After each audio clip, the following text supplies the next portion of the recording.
You are the king's food taster. A feast fit for an emperor sits right in front of you.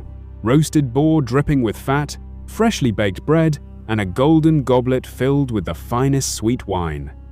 The smell alone is enough to make your stomach ache with hunger, but your hands are shaking so violently you can barely lift the silver spoon. You are sweating in a freezing room. Because you know that the moment this beautiful food touches your tongue, you might just start a 5-minute countdown to a violently agonizing death. You look over your shoulder. The king is watching you. His guards are watching you. The entire royal court has stopped breathing, their eyes glued to your trembling hands. You are the royal food taster, and someone in this room has just committed treason. You just have to find out who by using your own stomach as the trap. Being born a peasant in the Middle Ages, or the Renaissance, usually meant a life of back-breaking labor in the mud. But you were chosen for something special. You were taken from the dirt and dressed in fine velvet. You live in the palace. You sleep in a warm bed. You eat the exact same delicacies as the most powerful monarch in the world. On paper, it sounds like you won the lottery, but the reality is a psychological nightmare that never ends. You are not a guest. You are a human shield. You are a biological alarm system, and your only job requirement is to die so the king doesn't have to. Poison was the ultimate weapon of the ancient and medieval world. It was quiet. It was cowardly, and it was incredibly effective. A dagger leaves a bloody mess and a very obvious assassin running away from the scene. But a few drops of liquid slipped into a wine jug, a fine white powder dusted over a roasted pheasant, that leaves no immediate trace. By the time the king clutches his throat and falls to the floor, the murderer is already miles away, establishing a perfect alibi. Kings, queens, and emperors lived in a constant state of paralyzing paranoia. They trusted no one.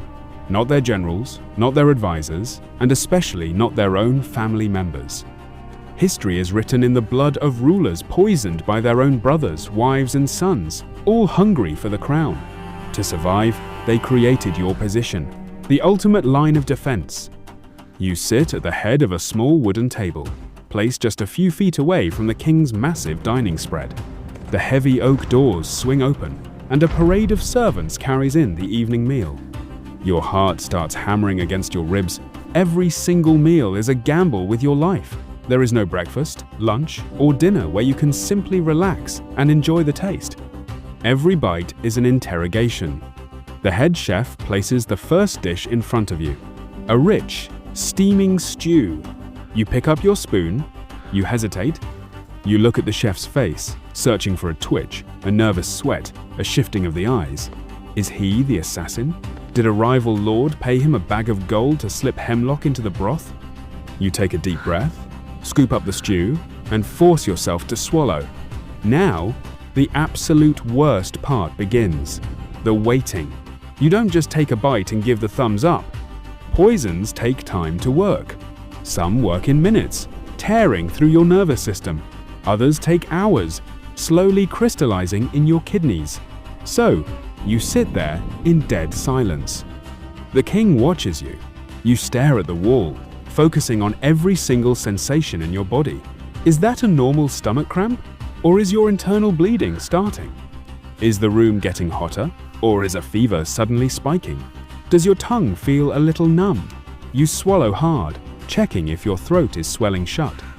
The psychological weight of this waiting game is enough to drive a person completely insane. You develop an extreme form of hypochondria. Every burp, every slight headache, every drop of sweat feels like the Grim Reaper tapping on your shoulder. You survive the soup.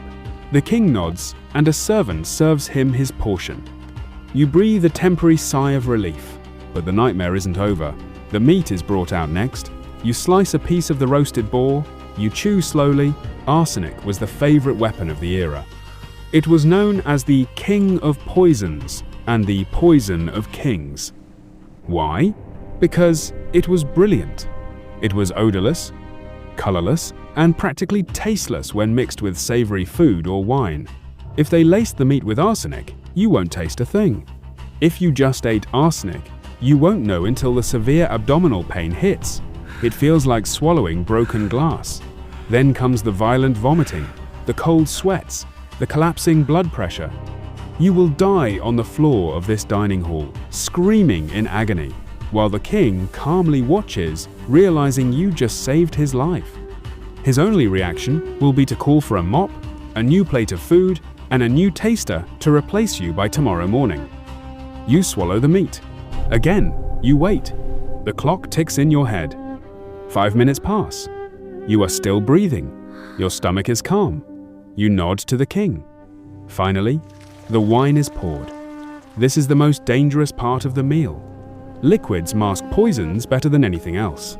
Hemlock, belladonna, cyanide extracted from bitter almonds, or even ground-up glass wine hides the bitterness and the texture perfectly. You lift the heavy golden goblet. The metal is cold against your sweating palms. You take a large gulp, and immediately your heart drops into your stomach. The wine tastes metallic. Just a faint, bitter edge that shouldn't be there. Was that the taste of the oak barrel? Was the wine just sour? Or was it something else? You place the goblet down. Your hands are shaking uncontrollably now. You look up at the king's advisors standing in the shadows of the room. One of them is looking back at you, completely devoid of emotion. Your chest feels tight. It's getting hard to pull air into your lungs. Your vision blurs slightly at the edges. Is this the poison taking hold of your nervous system? Or is it a full-blown panic attack? Your brain cannot tell the difference anymore. The sheer terror of anticipating death mimics the symptoms of the poison itself. You grip the edge of the table, your knuckles turning white. You wait for the burning in your throat. You wait for the darkness to close in. You sit there, frozen in fear, staring at the empty goblet, realizing that even if you survive tonight, you have to wake up and do this all over again tomorrow for breakfast. You are a prisoner in a golden cage, eating the finest food in the world and slowly starving from fear. There is no retirement for the king's food taster. You don't get a pension. You don't get a plot of land for a job well done. There are only two ways this job ends. Either the king dies of natural causes and you are cast back out into the muddy streets you came from, or you eventually do exactly what you were hired to do. You take the wrong bite, drink the wrong cup, and die choking on the floor so a man wearing a crown can live another day. So, the next time you sit down at a restaurant or eat a meal prepared by someone else, take a moment to appreciate the peace of mind you have. You can chew, swallow, and enjoy the taste without counting down the minutes in your head. Because in the dark history of the royal court, a full stomach was a death sentence, and the dinner table was a battlefield where the weapons were entirely invisible. If you survived this meal, hit the like button, subscribe to the archive for more dark history, and whatever you do tonight, watch what you eat.